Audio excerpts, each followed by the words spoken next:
Thanks, Karine. So you say that you haven't seen a comprehensive plan for Rafah, but I am told by a U.S. official that the U.S. has been briefed on some sort of initial plan.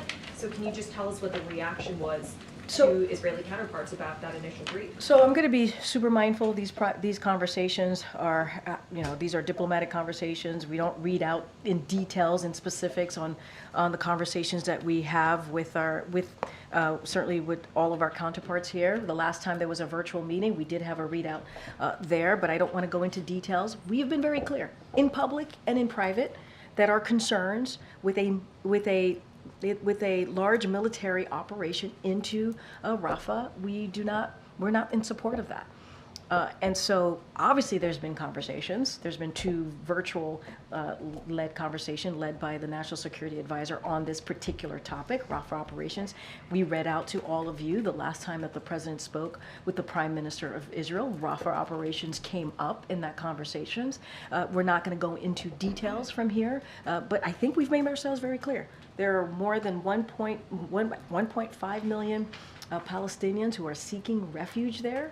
And so we believe those lives need to be protected, and we're going to continue to have those conversations. So to be clear, the U.S. was not satisfied with whatever the I'm U.S. was putting on in this initial plan? I'm not going to go into details or specifics from here. We've been clear about our concerns. We're going to continue to be clear about our concerns here. Those conversations are going to continue, and I'm just going to leave it there. And just switching gears a little bit, a new ABC News Ipsos poll found that nearly 4 in 10 Americans say the U.S. is doing too much to support Israel. That's up from about 3 in 10 in January, so it is showing that support for Israel is declining as the war drags on. Is the president concerned about this?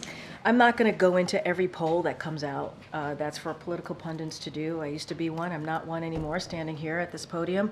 But what I can say is that we saw what happened on October 7th.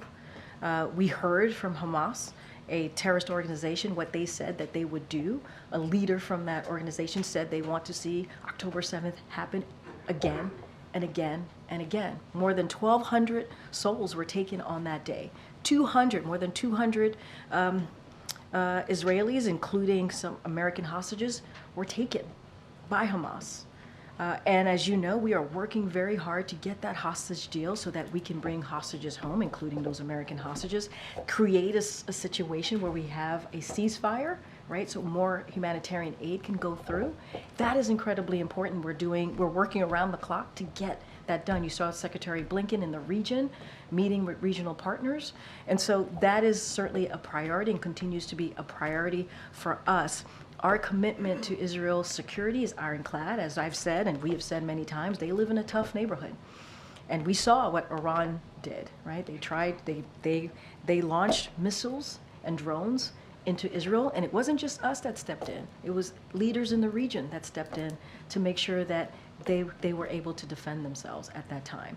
And so we want to get that hostage deal. That's what we want to see. We want to make sure that that innocent Palestinian lives are protected.